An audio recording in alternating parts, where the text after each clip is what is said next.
Last time कैसा लगा आपको फीडबैक हमारा? सर अच्छी बात बताई मेरे लिए आपने। तो जब भी आप जाएंगे मास्क वगैरह आज भी नहीं पहन रखा आपने, जैसा मैं देख पा रहा हूँ। मुझे सॉरी लग रहा है सर। खाली आपने हिंदी वाला पढ़ा था, इंग्लिश वाले छोड़ दिए थे। कोई बात नहीं, सॉरी लेकिन सर। कोई प्रॉब्लम नहीं है। जय हिंद चेस्ट अप का उपयोग, सिंस आप ऑलरेडी पुलिस फोर्सेस में हो, तो जो ऑलरेडी टर्मिनोलॉजी है हमारी, हम आशा करते हैं कि आप उसका उपयोग करोगे, क्योंकि ऑलरेडी पुलिस स्ट्रक्चर के अंदर आप हो, पुलिस फोर्स में हो। समझ पा रहे हो मुझे? जी सर। अब मैं आपका इंटरव्यू स्टार्ट करता हूँ, ठीक है? वापस से रीस्टार्ट करता है। सो जय हिंद संपत। जय हिंद सर। अपने बारे में बताइए कुछ हमें। सर मैं बीकानेर जिले की ग्रामीण पृष्ठभूमि से आता हूँ। मैंने 10वीं और 12वीं की परीक्षा माध्यमिक शिक्षा बोर्ड राजस्थान से उत्तीर्ण की है और बीए महाराजा गंगा सिंह यूनिवर्सिटी के अंडर डूंगर कॉलेज से की है। सन 2011 से राजस्थान पुलिस में कांस्टेबल के पद पर कार्यरत। तो मैं आपसे 3-4 सिंपल क्वेश्चन पूछूंगा। सीसीटीएनएस क्या होती है? श्रीमान सीसीटीएनएस की full form crime and criminal tracking network system. और इसका उपयोग क्या है? सर इसका उपयोग पुलिस की जो भी कार्यविधि है, जो भी कार्य है आजकल ऑनलाइन सीसीटीएनएस के माध्यम से किया जाता है। इसमें अपराधियों का रिकॉर्ड और अपराधियों के बारे में सारी सूचनाएं संग्रहित की जाती है। इसके अलावा पुलिस अधिकारी जहां भी इन्वेस्टिगेशन के लिए जाते हैं या बाहर से कोई पुलिस अधिकारी आते हैं, उनकी आमद रवानगी की रिपोर्ट उसमें अंकित की जाती है।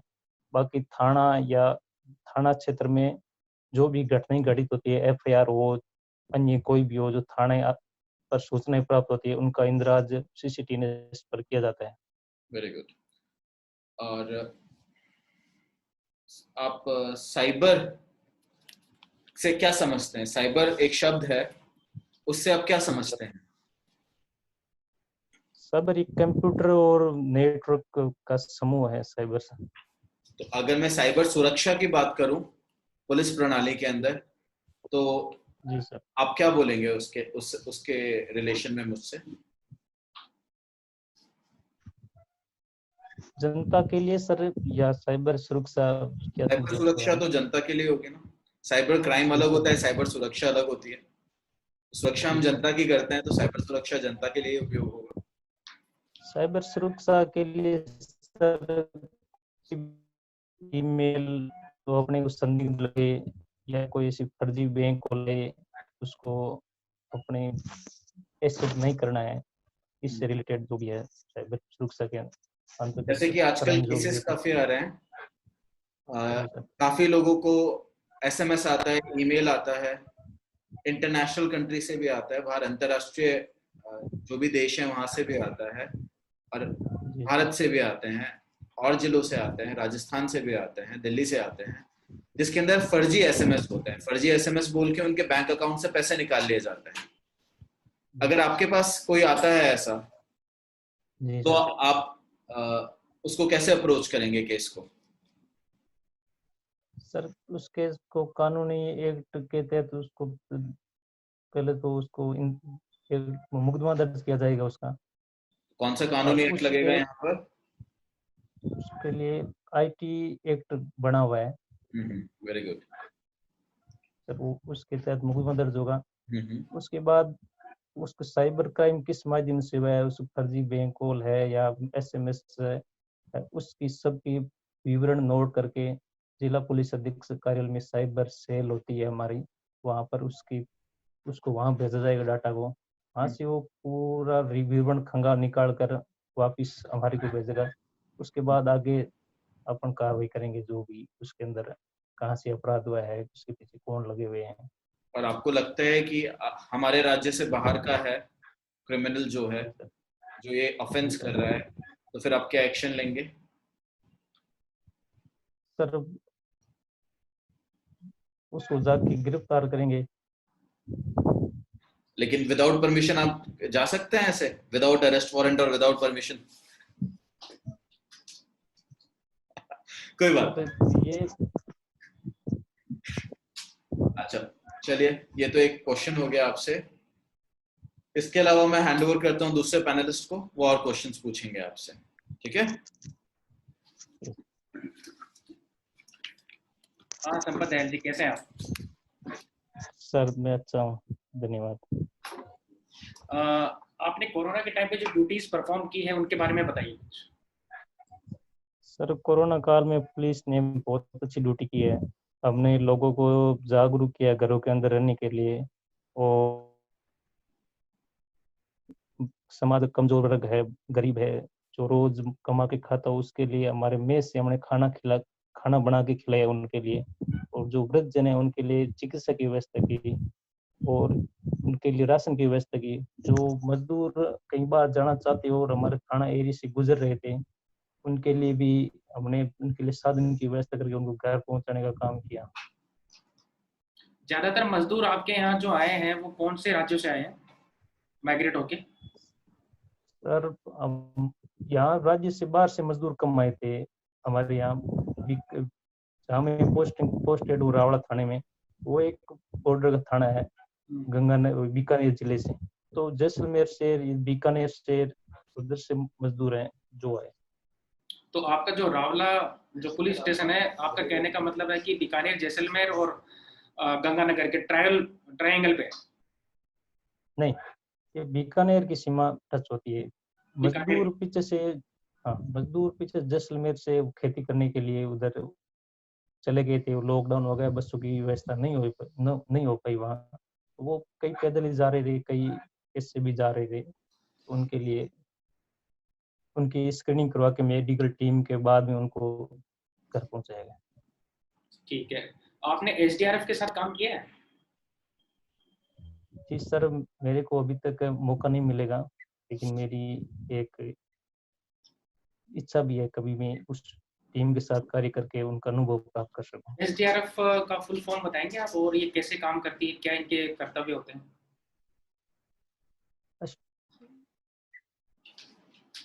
सॉरी सर, मैं उसको फुल फॉर्म उसकी याद नहीं कर पा रहा हूँ। नहीं कोई बात नहीं। ये एसडीआरएफ किस फील्ड में काम करती है?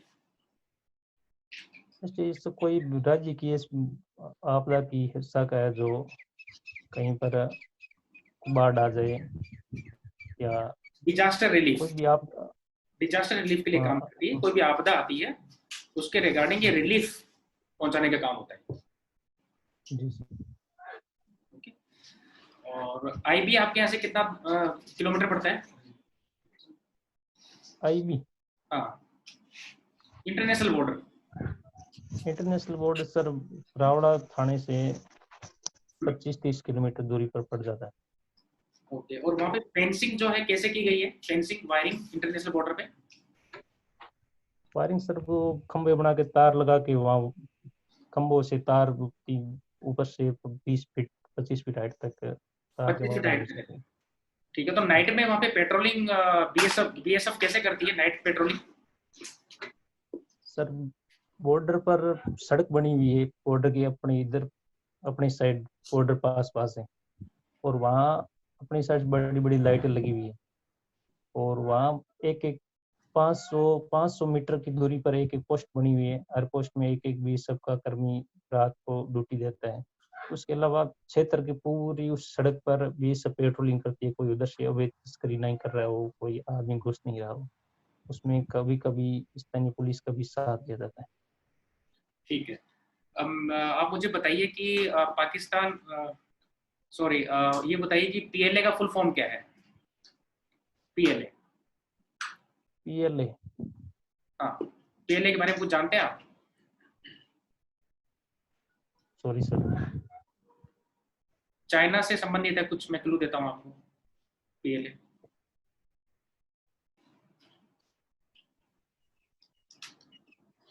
सॉरी सर, याद नहीं कर पा रहा हूँ मैं। लास्ट टाइम बोर्ड मेंबर्स ने आपको एक क्वेश्चन पूछा था, चाइनीज आर्मी का ऑफिशियल नेम आपने पता किया?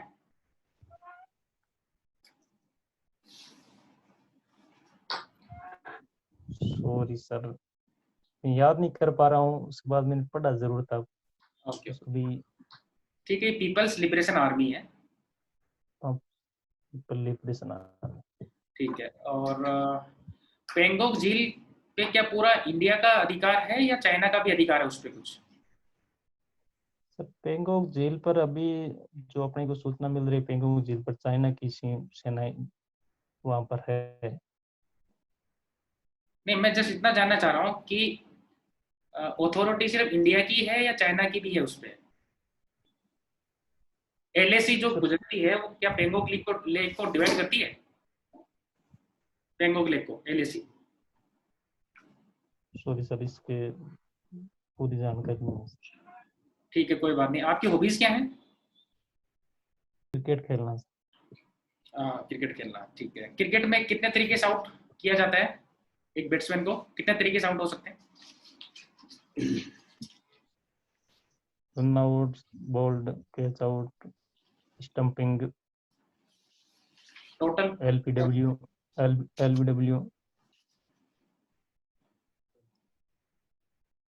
Hit wicket.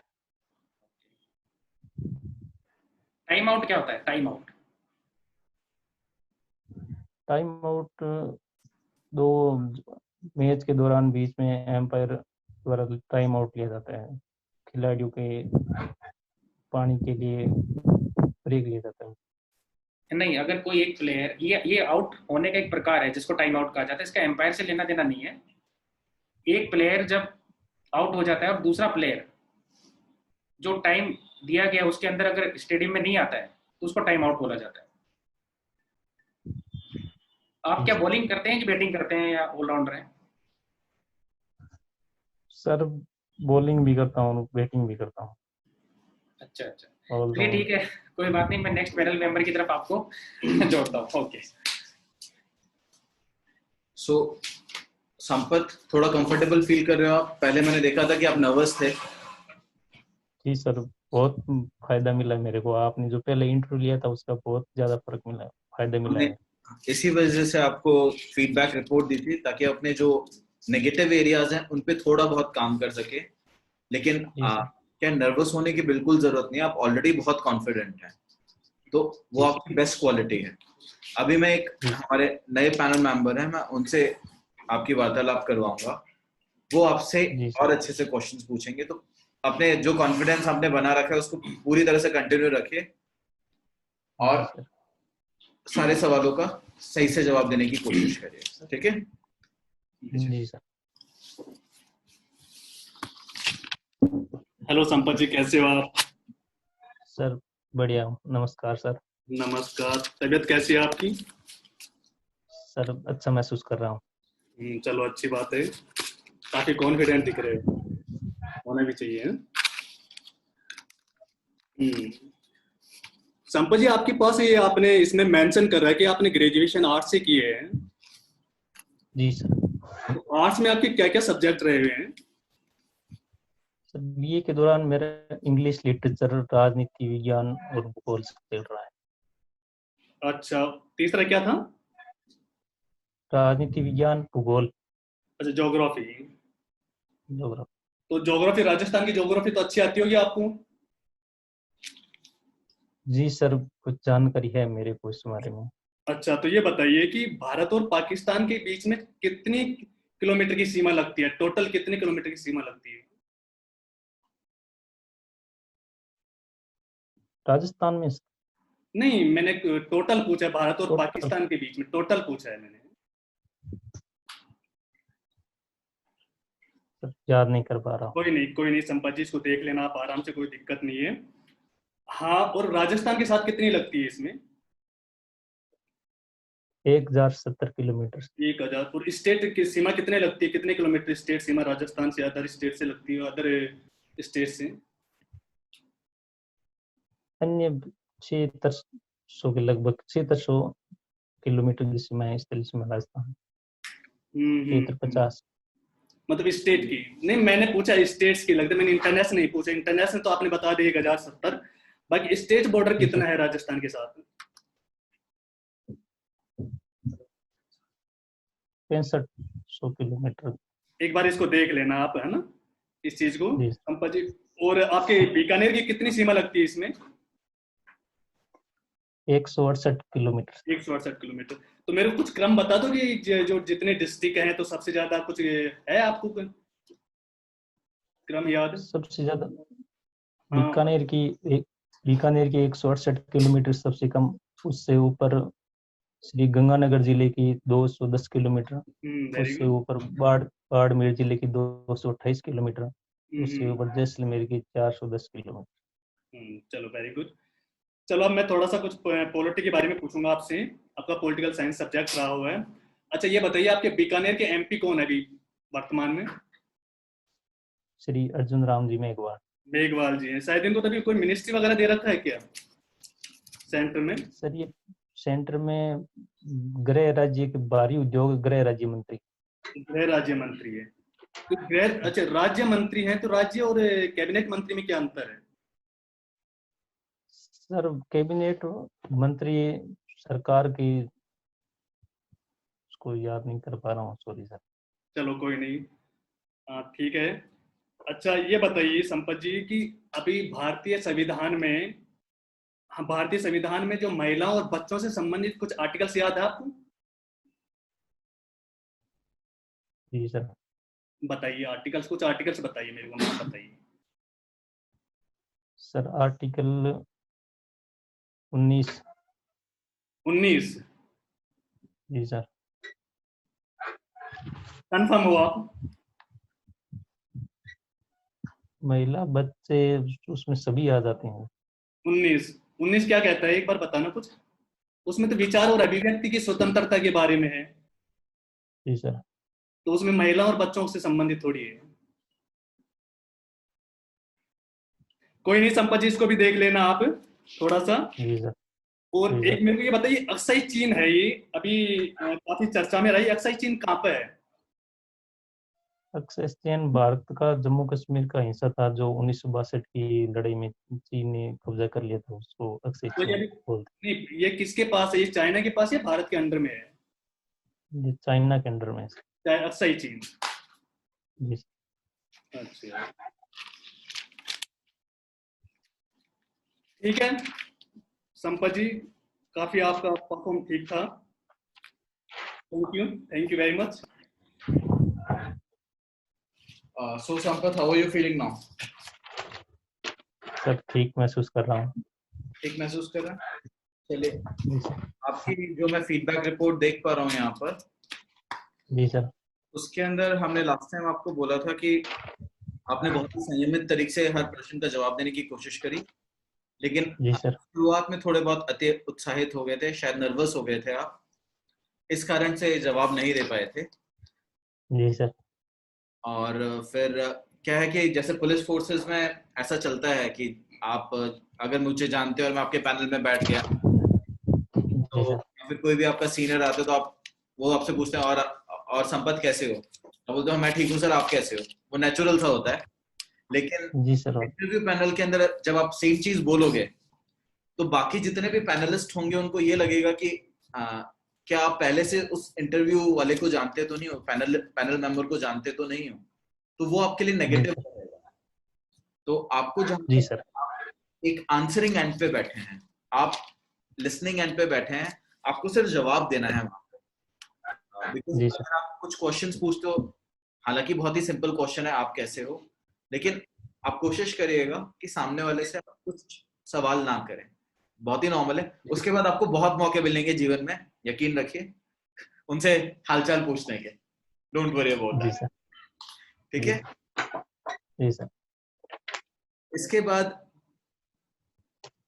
मैंने आपसे ये पूछा था कि मैंने आपको ये भी बताया था कि जय हिंद या फिर चेस्ट अप करके आप जाएंगे तो इंटरव्यू पैनलिस्ट को अच्छा लगेगा, since you are already into police force.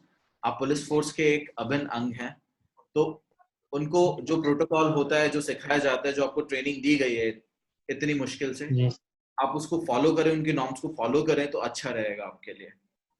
Ji sir. तो जब भी इंटरव्यू पैनल में जाते हैं, वी एक्सपेक्ट कि आप चेस्ट अप करके उनको अभिभावित करें। जितने भी पैनलिस्ट होंगे वो मोस्टली पुलिस फोर्सेस से होते हैं, नहीं भी होता है तो जो नहीं, उनको मालूम चल जाएगा कि हमारा ही बंदा है। जी एक इंडिकेशन आप दे देंगे उनको, ठीक है। और धन्यवाद सर। जय हिंद भी बोलना ठीक रहता है, नमस्कार तो है, जय Hind, good afternoon. But since आप पुलिस फोर्स हैं तो मैंने लास्ट टाइम ये रिकमेंड किया था, आप जय हिंद में हम लोगों को अभिभावित करेंगे तो ठीक रहेगा। जी इसके अलावा आपकी जनरल स्टडीज के ऊपर कमांड अच्छी है, पुलिस एडमिनिस्ट्रेशन के ऊपर भी अच्छी है, डिपार्टमेंट के अंदर भी आप सब कुछ जानते हैं mostly, legal terminology, CrPC, IPC के बारे में जानते हैं। अभी सर ने भी जो पूछा महिला वगैरह के बारे में, उनको भी आपको अच्छे तरह से मालूम है। लेकिन मैं ये रिकमेंड करूंगा कि आप मास्क पहन के जाएं, जब तक कि आपको मास्क उतारने के लिए नहीं बोले तब तक कि आपको खुद से सोच के नहीं जाना। और पीयर प्रेशर भी होगा, बाहर वाले बोलेंगे ये पूछ रहे हैं वो पूछ रहे हैं, लेकिन आप अपने आप में बहुत वेल कंपोज्ड और कॉन्फिडेंट है, आप खुद के ऊपर विश्वास रख के जाइए। आपकी सबसे बड़ी स्किल है, आपकी सबसे बड़ा गुण है आपका ऑनेस्ट और आपका कॉन्फिडेंस और सोच समझकर जवाब देने की शक्ति। तो आप सही टाइम पर पॉज लेकर जवाब देते हैं। हमने और भी कैंडिडेट्स देखे हैं जो ऑलरेडी कांस्टेबल हैं, वर्किंग है, बाकी और भी लोग हैं, लेकिन उनको काफी जल्दी रहती है जवाब देने की। तो संयमता भी आपका एक बहुत बड़ा गुण है। धन्यवाद सर।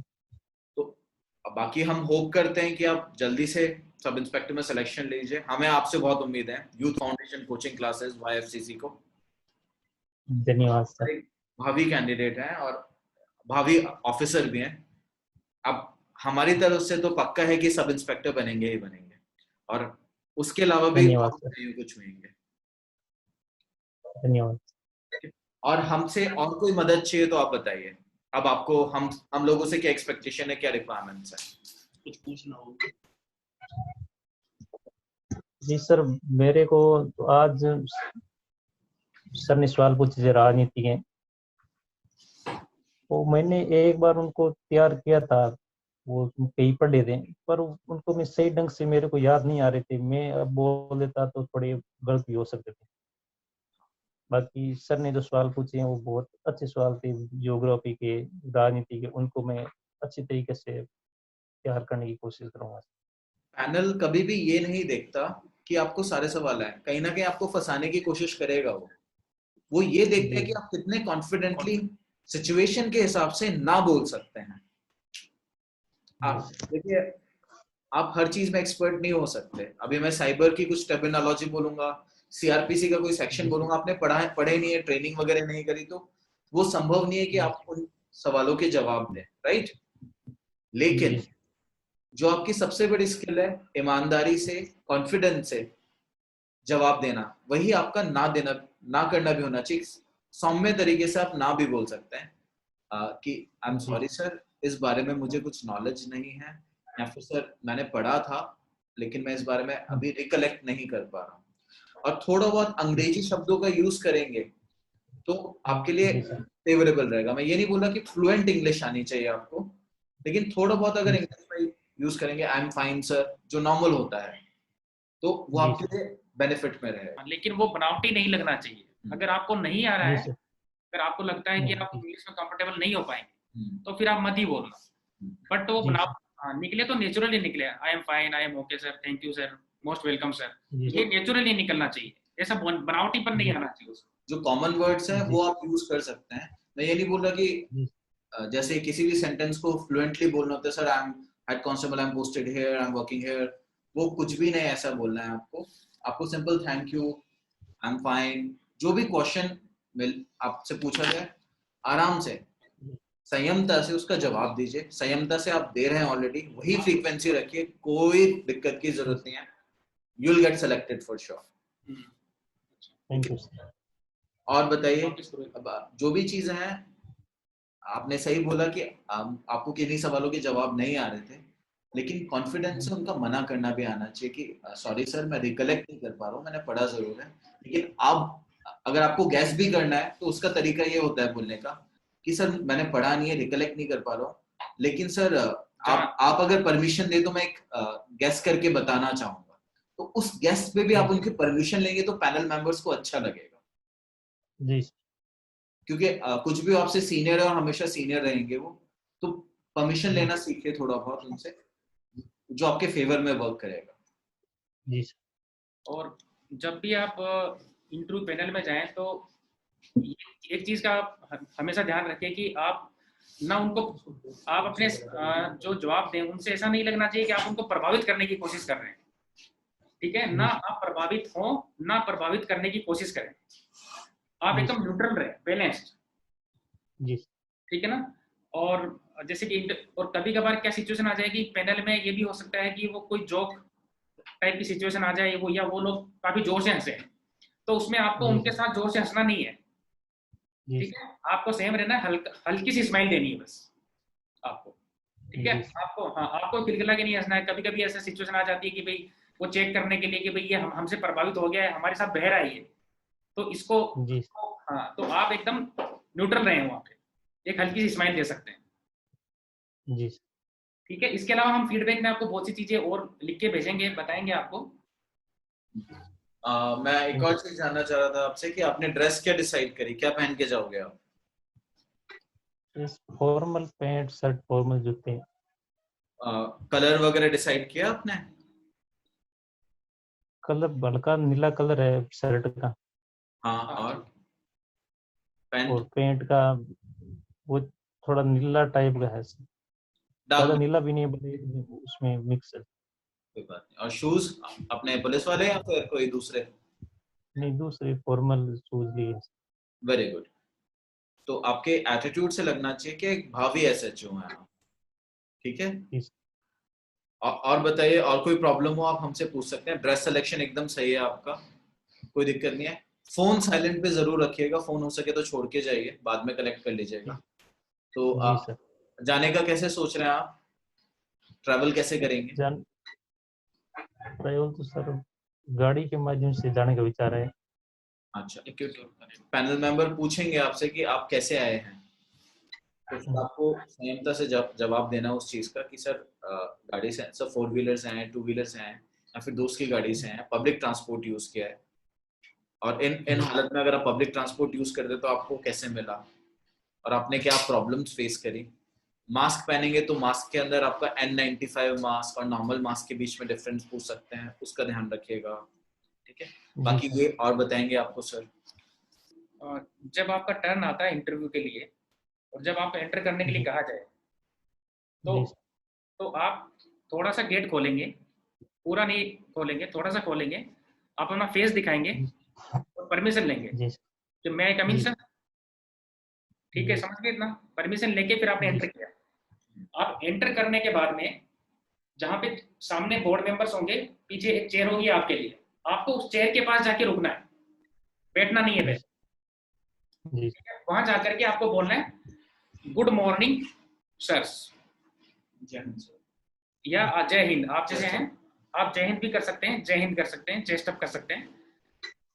और अगर कोई मैडम है वहां पे, लेडी, अगर लेडी मेंबर है, हाँ, तो पहले उसको आपको सेपरेटली विश करना है, गुड मॉर्निंग मैडम, ठीक है, जय हिंद मैडम, जय हिंद सर, इस तरह से आपको सारा करना है।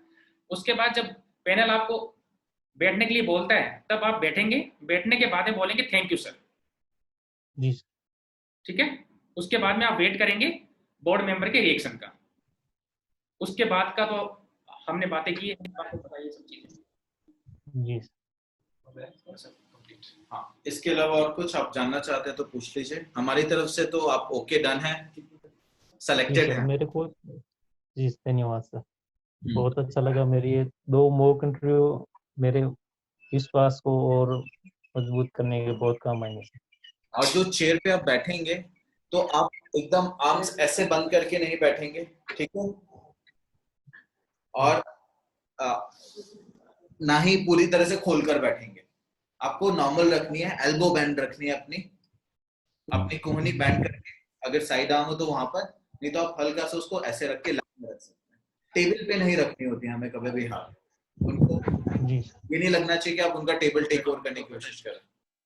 तो मैं आपको एग्जैक्ट पोज बताता हूँ। आपकी पीठ सीधी रहेगी, पीठ सीधी है, हाथ नॉर्मल, ठीक है, या कैसे भी करके दिखा तो कैसे भी कर सकते हो, दूसरा ऐसे भी, और ऐसे भी बैठ सकते, ऐसे भी कर सकते हैं, ये कंफर्टेबल पोजीशन है, ठीक है।